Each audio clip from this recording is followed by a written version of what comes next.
Hello and welcome to Investment Insight. Before we begin, make sure to subscribe and hit the like button. Now let's break down what's happening in the markets today in a clear and simple way. Today we are looking at, well, a pretty bizarre contradiction. Yeah, it really is. Right. I mean, everyone looks at Microsoft and OpenAI and thinks, okay, this is the greatest tech partnership of our time. But behind closed doors, specifically in the Chinese market, it's a totally different story. Oh, absolutely. It's kind of wild, actually. It is, because according to recent analysis updated as of June 19th, 2026, Microsoft is quietly testing these cheap, generic AI models to replace OpenAI, all while pulling in like an estimated $1 billion a year from the creators of TikTok. Yeah, and if you're an investor looking at Microsoft just as, the company that owns OpenAI, you are completely missing the real story. Exactly. You are misreading the map. And that is our mission for this deep dive. We're going to break down this highly lucrative gray area that Microsoft is operating in. We'll look at why their marriage with OpenAI is actually fracturing and what it means for you as an investor trying to figure out this whole AI market. Sounds like a plan. I mean, it is a massive blind spot for most people. So let's start with the most obvious hurdle here. We have this huge tech standoff between the US and China. Washington has these heavy export controls on advanced semiconductors, right? That's right. Like high-end NVIDIA chips cannot legally be put on a cargo ship and sent to Beijing. So if the hardware is banned, how on earth is Microsoft legally selling top-tier AI to Chinese companies right now? Well, so based on the data, they aren't actually selling directly. It relies on a very specific interpretation of export controls. Oh, yeah. What does that mean? Historically, the U.S. restricted physical goods. Right. The physical microchip going on a boat. Yeah. But renting AI through the cloud is sort of a gray area.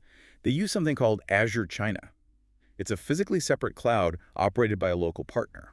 Oh, wait. So it's kind of like a franchise. Yeah, that's actually a great way to put it. Like a fast food franchise. Yeah. Microsoft provides the recipe and the branding, but a local operator is actually running the kitchen and dealing with the local health inspectors and regulators. Exactly. The local partner is a company called 21Vietnet, specifically their Shanghai Blue Cloud division, and they run the actual local infrastructure.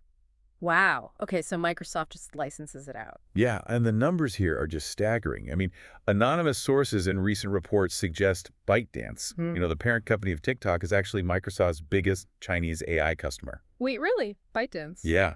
They are potentially spending over $1 billion a year on Azure AI and cloud services. And it's not just them. Other giants like Ant Group and Tencent are pouring money in too. $1 billion a year from one customer. That's insane. It's massive. But, for you listening, thinking about this from an investment standpoint, I have to ask about the reliability here. If Microsoft is making a fortune through this franchise setup, how reliable is that revenue? Doesn't the local setup make it fundamentally different from the money they make in the U.S.? Oh, 100%. It's a much lower quality of revenue. Okay, why is that? Because it's subject to heavy regulatory discounts, meaning, a single rule change in Beijing or Washington could basically wipe it out overnight. Yikes. So it's fragile. Very fragile. Which kind of brings us to the customer themselves. Now that we know ByteDance is dropping $1 billion a year, we need to look at why that relationship is, well, kind of a ticking time bomb for Microsoft. Right, because they aren't just blindly buying cloud space forever. Exactly. According to reports from May 2026, ByteDance is actively developing their own hardware. They are making their own CPUs. Yeah, to combat the high chip prices and those shortages we talked about. So to use an everyday analogy for you guys listening, it's like ByteDance is this massive catering client who is secretly using your kitchen to learn how to cook. Yeah. So they can eventually fire you, build their own kitchen, and do it themselves. That is exactly what's happening. I mean, short term, they are a dream customer. Yeah. Right? They're driving massive Azure consumption. Just tons of tokens, inference, storage. Right, the meter is just constantly running. Exactly. But long term, they want total self-reliance. Wow. They don't want to rely on American tech. Wow. So for investors, Microsoft's billion-dollar revenue stream here might have a really strict expiration date. Yeah, it's not forever money. Okay, so if massive Chinese customers like ByteDance are a flight risk, what about their most famous partner? What about OpenAI? Well, that relationship is going through some major changes, too. Yeah, I wanted to ask about this. Break down this restructure for us. So in April 2026, the Microsoft and OpenAI partnership basically shifted. Yep. It went from this very exclusive marriage to a non-exclusive setup. Non-exclusive, so they can see other people. Basically, yeah. And it's valid until 2032. Yeah. But the big thing is the money. Microsoft no longer pays a revenue share for OpenAI models running on Azure. Wait, really? Yeah. And their total historical revenue sharing is now hard capped at $38 billion. Okay, that is a massive shift. Why is this tension happening? Like, specifically regarding China, why would OpenAI want to change this? Honestly, OpenAI is deeply nervous. Nervous about what? Their reputation and their regulatory standing in the U.S. I mean, both are at serious risk if their frontier models are the ones powering Chinese tech giants. Ah, I see. Yeah, OpenAI wants control. They want safety. Microsoft, on the other hand, just wants to sell more cloud services to more customers. It makes total business sense when you put it like that. OpenAI is this premium brand protecting its pristine image, and Microsoft is essentially a distributor. They just want to move volume. Right. Microsoft is the utility company. Exactly. But OpenAI's fears aren't just paranoia, right? I mean, the U.S. government is actively changing the rules of the game here. Oh, completely. The landscape is shifting fast under the Trump administration. Right, because historically, like we said, the U.S. restricted physical chips, but renting AI through the cloud was this gray area. What's happening now? Well, looking at the data from June 2026, the U.S. government is now viewing AI models themselves as strategic national security assets. Wow, not just the hardware, but the actual software model. Exactly. And we just saw this recently. They forced the AI company Anthropic to block all foreign access to its top-tier Fable 5 and Mythos 5 models. Just totally cut them off. Yep. But let me play devil's advocate for a second here. ByteDance is making social media apps. They make AI tools for teenagers to make videos. Why is this a national security issue? Well, just looking at the political reality objectively, ByteDance is a highly sensitive name in Washington, mostly due to TikTok and mass data collection. Okay, so it's the data aggregation piece. Yeah, and the potential for synthetic media. Hmm. So if the U.S. restricts cloud access to AI models next, Microsoft's lucrative Chinese business could be severely restricted by export controls. That is wild. So U.S. regulators are cracking down, and OpenAI is pulling back to protect their brand. What is Microsoft's backup plan? They must have one. Oh, they definitely do. They are quietly pivoting. Pivoting to what? They are transitioning from being just an OpenAI exclusive reseller to becoming an AI operating system. An AI operating system. Okay, break that down. According to recent analysis, they now have over 1,800 different models on Azure. 1,800.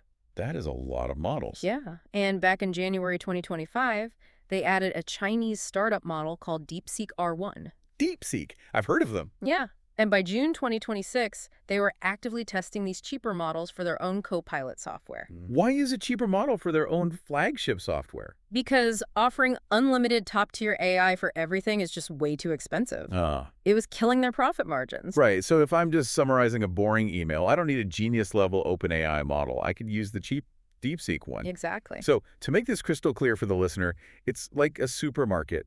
Microsoft is the grocery store. Right. They really don't care if you buy this super expensive organic brand, which would be OpenAI, or if you buy the cheap generic store brand like DeepSeek. Nope, they don't care at all. Because as long as you check out at their register, meaning you use their Azure cloud for your data and security, they win. They collect the fee. That is exactly it. And this strategy completely protects them because right now, an AI price war has broken out. Really?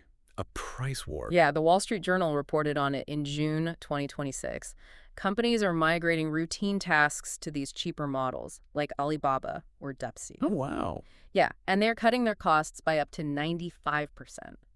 They only save OpenAI for the super complex work. Wait, if costs are dropping by 95%, that puts immense price pressure on OpenAI. Huge pressure. But Microsoft is totally insulated Yeah. because if AI gets 95% cheaper, companies will just use way more of it, which means they buy more server space from Microsoft. Exactly. They own the pipes. They win either way. That is fascinating. Okay, let's quickly summarize this because there are 3 massive collisions happening here for Microsoft. Yeah, there's a lot moving at once. Right. So number 1, you have U.S. national security colliding with Microsoft's revenue. The Trump administration is tightening the grip, which threatens that billion-dollar cloud loophole. Yep. Number 2, you have OpenAI's desire for brand control colliding with Microsoft's supermarket strategy. OpenAI wants exclusivity and safety, while Microsoft just wants to sell every cheap model under the sun. Right, the premium versus generic battle. Exactly. And number 3, you have ByteDance's drive for self-reliance colliding with Microsoft's desire for locked-in customers.